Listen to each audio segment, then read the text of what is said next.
The Prince by Niccolo Machiavelli. Chapter 25. What Fortune Can Effect in Human Affairs, and How to Withstand Her.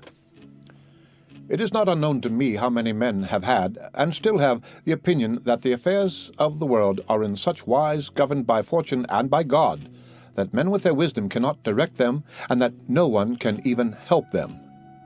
And because of this, they would have us believe that it is not necessary to labor much in affairs, but to let chance govern them. This opinion has been more credited in our times because of the great changes in affairs which have been seen, and may still be seen every day beyond all human conjecture.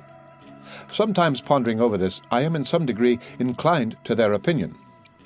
Nevertheless, not to extinguish our free will, I hold it to be true that fortune is the arbiter of one half of our actions.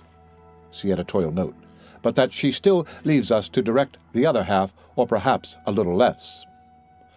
Editorial note. Frederick the Great was accustomed to say, "The older one gets, the more convinced one becomes that His Majesty King Chance does 3/4 of the business of this miserable universe."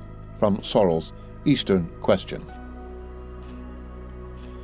I compare her to one of those raging rivers which, when in flood, overflows the plains, sweeping away trees and buildings, bearing away the soil from place to place. Everything flies before it, all yield to its violence, without being able in any way to withstand it. And yet, though its nature be such, it does not follow therefore that men, when the weather becomes fair, shall not make provision both with defences and barriers, in such a manner that, rising again, the waters may pass away by canal, and their force be neither so unrestrained nor so dangerous. So it happens with fortune, who shows her power where valour has not prepared to resist her, and thither she turns her forces where she knows that barriers and defences have not been raised to constrain her. And if you will consider Italy, which is the seat of these changes, and which has given to them their impulse, you will see it to be an open country without barriers and without any defence. For if it had been defended by proper valour, as are Germany, Spain, and France, either this invasion would not have made the great changes it has made, or it would not have come at all. And this I consider enough to say concerning resistance to fortune in general. But confining myself more to the particular, I say that a prince may be seen happy today and ruined tomorrow without having shown any change of disposition or character. This, I believe, arises firstly from causes that have already been discussed at length, namely that the prince who relies entirely on fortune is lost when it changes. I believe also that he will be successful who directs his actions according to the spirit of the times, and that he whose actions do not accord with the times will not be successful.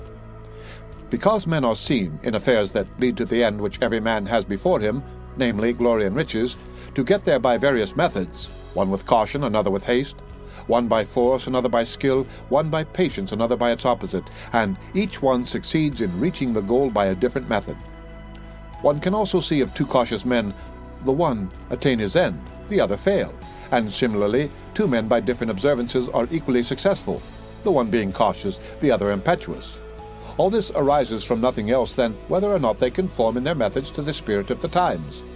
This follows from what I have said, that two men working differently bring about the same effect, and of two working similarly, one attains his object and the other does not.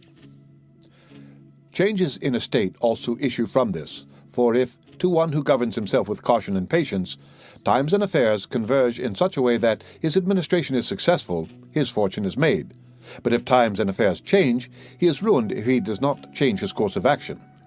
But a man is not often found sufficiently circumspect to know how to accommodate himself to the change, both because he cannot deviate from what nature inclines him to do, and also because, having always prospered by acting in one way, he cannot be persuaded that it is well to leave it, and therefore the cautious man, when it is time to turn adventurous, does not know how to do it, hence he is ruined.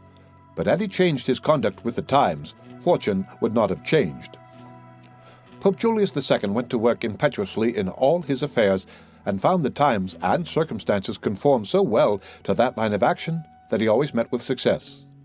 Consider his first enterprise against Bologna, Messer Giovanni Bentivogli still being alive. The Venetians were not agreeable to it, nor was the King of Spain, and he had the enterprise still under discussion with the King of France.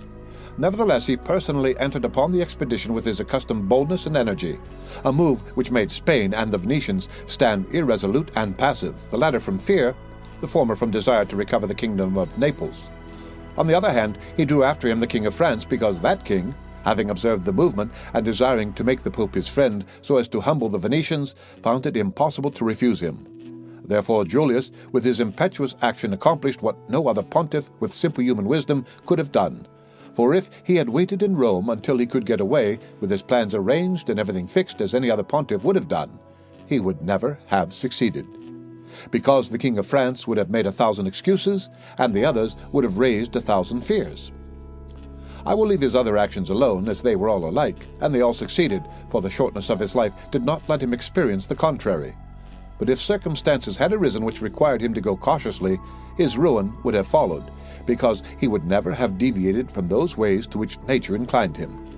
I conclude, therefore, that fortune being changeful and mankind steadfast in their ways, so long as the two are in agreement, men are successful, but unsuccessful when they fall out.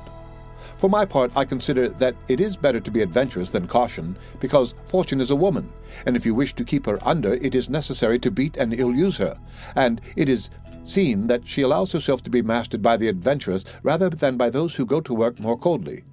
She is therefore always womanlike, a lover of young men, because they are less cautious, more violent, and, with more audacity, command her.